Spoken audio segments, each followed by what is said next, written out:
Welcome to the Food Professor Podcast, episode 22. I'm Michael LeBlanc. And I'm Sylvain Charlebois. The Food Professor is presented by Longos, the digital customer engagement solution for grocery and restaurant marketers, helping you solve your customers' most daunting questions. What should I eat today?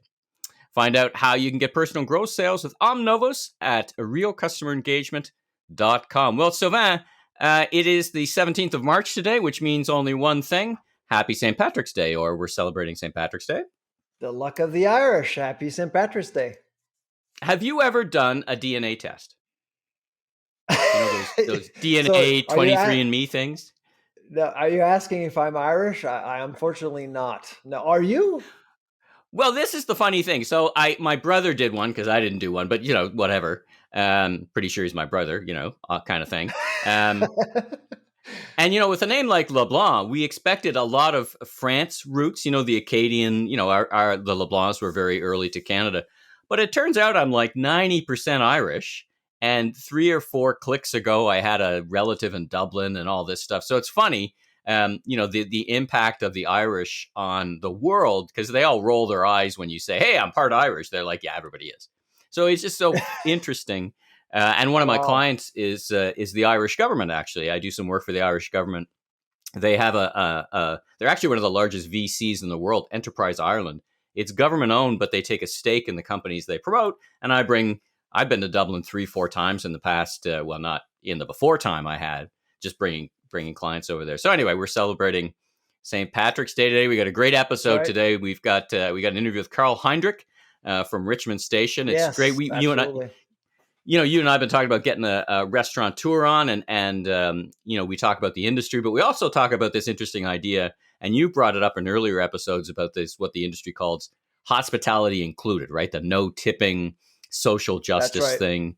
So it's a great conversation with Carl.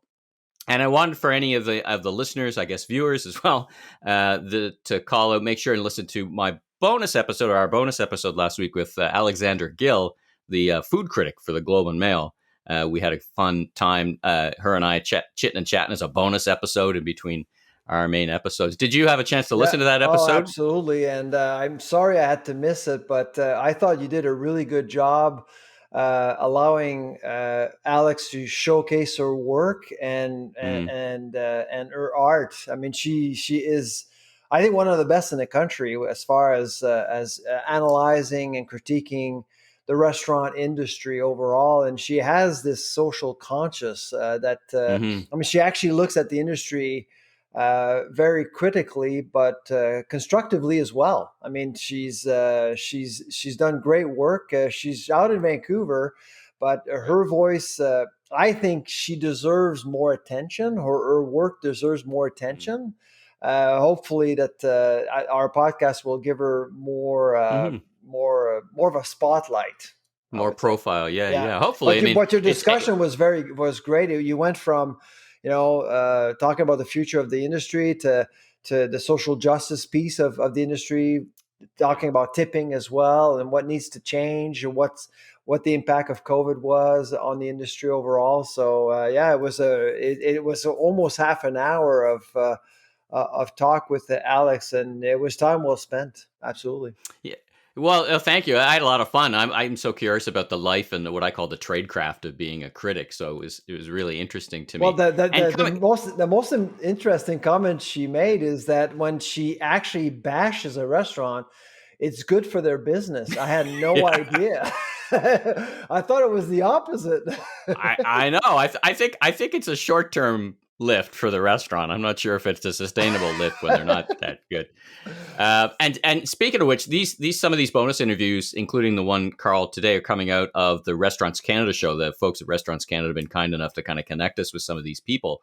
And actually, I'm going to do another bonus episode next week. I interview the CEO of Voodoo Donuts, this Portland-based donut shop that is just the hippest place. And what's interesting, we talk about the industry, but the essence of the conversation is, how do you take a small concept like that's very rooted in the culture and very rooted in the community, and grow it without losing its essence? And that's the basically the essence of the conversation that I have with the CEO, is because he came over with a big growth mandate. He was at Starbucks, 17 million restaurants or whatever. But That's how do you right. go from 5 or 7 to more without kind of losing where losing that secret sauce or secret whatever of the Yeah. brand, Secret donut. the secret ingredients and all that stuff.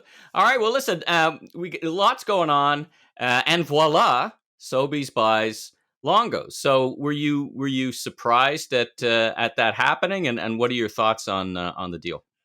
Well, I suspect that you weren't surprised. I wasn't. I would say when I saw the news about this acquisition, I thought, well, if I had to pick a buyer for Longos, Empire would be it, because Empire is a responsible grocer. It recognizes that there are some issues across the supply chain that really uh, discriminate against independent grocers, and that's why I'm for the next episode. I'm really pleased to get an independent grocer uh, invited to our podcast because I'm concerned. I suspect that the Longos family had lengthy discussions about the future of their business before committing to this deal.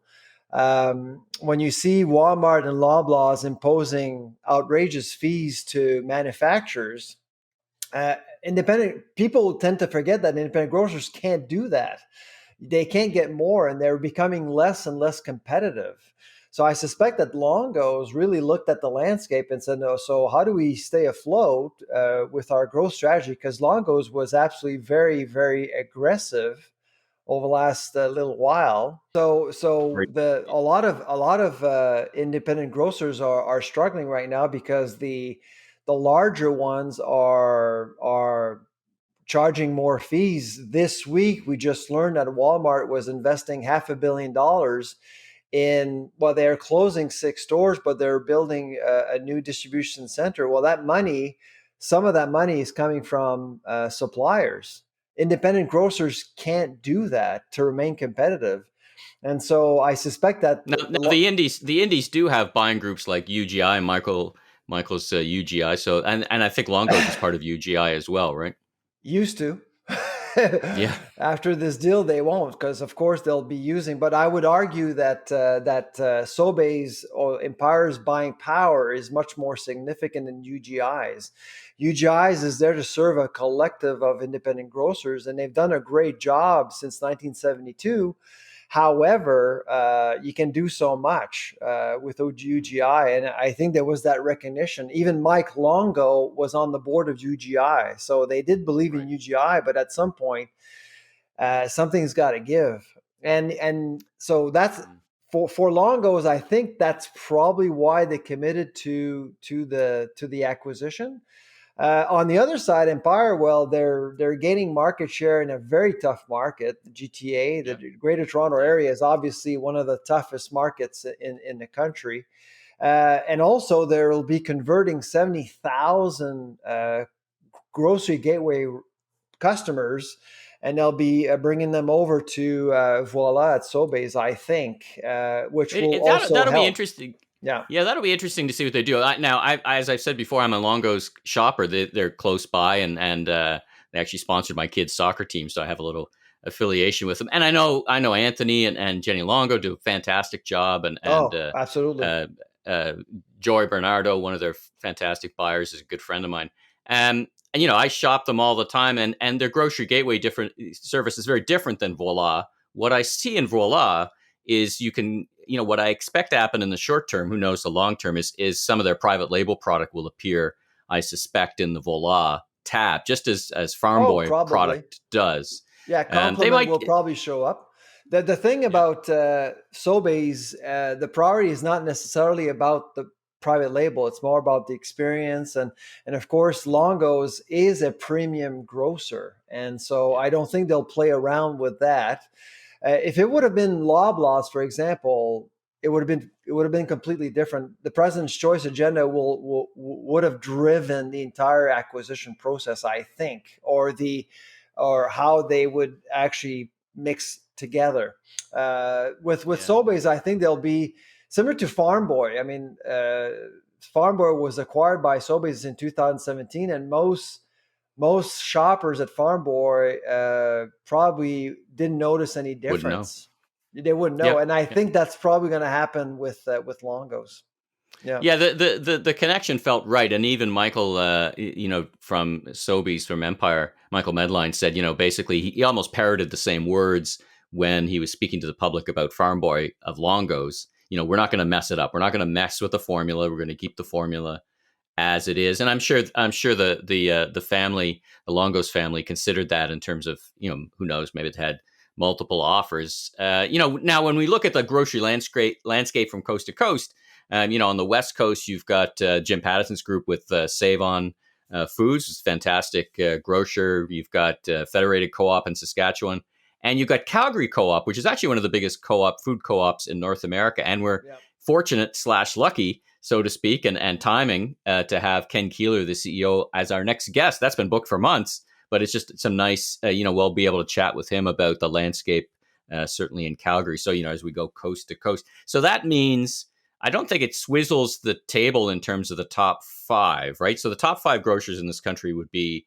in no order, but maybe kind of an order, Loblaws, Empire, Costco. Metro is number three with Metro's 18, number three. I think at 18 billion. Yeah. And then after that, there's a bit of a war between Walmart and Costco, but all five of them are selling more than 80% of all retail food in Canada right now. That's a lot of power. And so I'm concerned about diversity because when you go to Longos and you are a customer at Longos, I'm sure you find products that you would never find elsewhere. And something you didn't know about me, Michael, is that once when I was in Guelph, I actually taught an MBA course, an intensive 1-week course at Longos, at their headquarters in Vaughan, because they supported a case study. We did a live case study on Grocery Gateway, and they wanted us to teach the class at their facility. And so for a week, we spent a week there. It was the best week of my career at Guelph. It was such a fun thing. And Gus, the uncle, Anthony's uncle, was always in the classroom all week. And Anthony came in, the CFO came in, Liz Volk, the vice president of HR, came in because we had questions about certain things. Everything was confidential, of course, but it was such a great experience. And I got to learn a lot about the company, and the culture at Longos was amazing. So I'm a little bit sad to see Longos being sold, but at the same time, like I said, if I had to pick one buyer, it would have to be Empire. So I was happy that Sobeys was able to become the caretaker of that culture. I'm a little more sanguine about the diversity than I think you may or may not be, because when you look at the history over the past 20 years, there was a milestone where Loblaws bought Fortino's, and really, generally admit they messed it up because they tried to it got subsumed in the Loblaws organization. And at the other end of the scale, you look at T&T, and similar to Farm Boy, so T&T is across Eastern and Western Canada, Chinese-focused ethnic grocer. You wouldn't know it's owned by Loblaw. There's not a lot of, there's not a lot of President's Choice. So I think the model is kind of set. And you've got everything from Freshco, Metro's got ethnic grocers. Like they seem to have learned the lesson that keeping the secret sauce. The secret sauce is the secret to the success. Absolutely. So Loblaws did learn, and I mean, let's face it, Loblaws is very good at what it does, and they've learned from their mistakes. Same with Empire. I mean, when you look at yesterday, I was actually comparing the stock price of Metro, Sobeys, and Loblaw over the last 5 years. They've all performed well. I mean, the grocery business, yes, it is an oligopoly, but these companies are well managed by talented people. And so, and they are, you're right, Michael, they are learning from their mistakes. And they're at the beginning, I think about 10 years ago, there was this fascination of becoming someone else. Like Loblaw was fascinated by Walmart and wanted to become Walmart. With Amazon being a threat right now, I'm not sure I see that again. Like I see grocers trying to create their own identity, and they're starting to feel very comfortable with that identity. all grocers in Canada are a little bit different, and I think they're comfortable with that, which is great. Yeah, well, I'm happy to see the top three Canadian owned, Canadian operated. So in the world of these things, and we should talk about Amazon in the grocery space, and then we'll kind of move on. Is they've opened up now. They've had their Amazon Go, which is more like a convenience store, but now they've opened up 3 or 4 full line grocery stores Yeah. in the U.S. And grocery's been evasively successful, so to speak. Of course, they own Whole Foods, which is at the one end of the market. But now you see Amazon more in the U.S. Of course, they've got 14 Whole Foods stores here in Canada. So something to keep an eye on. But really, everybody wants to be a grocer until they're a grocer. It's a tough I mean, for business, years right? now, we've heard rumors about a new player coming into the Canadian marketplace, but I think the complexity of our market is underappreciated. Yes. Being a Well, grocer can't. Target certainly appreciated it. Let's put it that way. Yeah, it's a tough business, and so Yeah. there's only 39 million people in one of the largest countries in the world. To make it happen is not easy. The one player that I think we should keep an eye on is Couche-Tard. I mean, Couche-Tard Yeah. looked Yeah. at Carrefour, of course, in Europe and failed. I don't know if they've given up on that. They're looking at partnerships and doing some business with European-based grocers. But I wouldn't be surprised if Couche-Tard makes a move at some point in the grocery business in Canada. Oh, That's a that's player that interesting. I'm watching right now very Mm. closely. Yeah. Well, they're such an interesting company, right? The big stake in Fire and Flower, retail cannabis, which allows them to go into the states with the retail cannabis play in convenience stores at some point. Very interesting. All right. Well, Oh listen, yeah. we wish everyone in the deal much success, continued success. We wish the best. I mean, I think for Longo's employees, they now have, if they choose the executive level, they can start working in different formats and get experience in everything from discount to specialty. So I wish everyone the best, and we'll And keep a since close eye on yesterday, that. I was asked, oh, are we going to see a bunch of layoffs at Longos now? Honestly, I don't think so. If you're an employee of Longos, you shouldn't start rewriting your resume anytime soon. I think you'll be fine, and I suspect that Empire will be very respectful towards the legacy of the Longo family for a very long time. Yeah. Well, in fact, and I would say there's probably upside, neutral to upside, and the upside is get your resume ready, because now you've got a wide variety of formats that you may want to choose to explore as a buyer, right? Maybe you want to be a buyer in That's the right. discount category and round out your skills. So That's true. no, That's true. I think there's mostly upside. It's going to change, right? Things will change, but mostly I think neutral to better anyway. So again, we wish him much luck. Just before we get to our interview with Carl, I noticed you posted something about just talking about Buttergate a little bit. You posted something that seemed to be actually a little bit favorable to the dairy farmers of Canada. They seem to have made a statement that you were surprised at, or pleasantly surprised at. Tell us about that. Well, I mean, they did promise an investigation, and they made an announcement this week as to what the investigation will look like. Frankly, I was skeptical at the very beginning because they are going to be investigating themselves, and Right. that's the reality. But they actually gave the group the opportunity to design their own mandate, which is interesting. I thought Mm-hmm. they would have wanted to really scope the mandate out very carefully. That tends to be the DFC way of doing things, because it's all about image, it's all about the message. But now they're empowering the group to actually design the mandate, which I thought was very interesting. The other interesting thing that I found is that you look at the group of people on that committee, on that investigating committee. And of course, most of them are funded by the DFC. I mean, they do have a lot of money and they do support a lot of research in this country. I've always argued that they're supporting the wrong research, because it's all about yields and dairy genetics. It should be about how all of these practices are impacting food quality in the end to consumers. Um, but they disclose all the funding, which is I honestly, Michael, I was very surprised. They were very they were very forthcoming about who is being funded by them.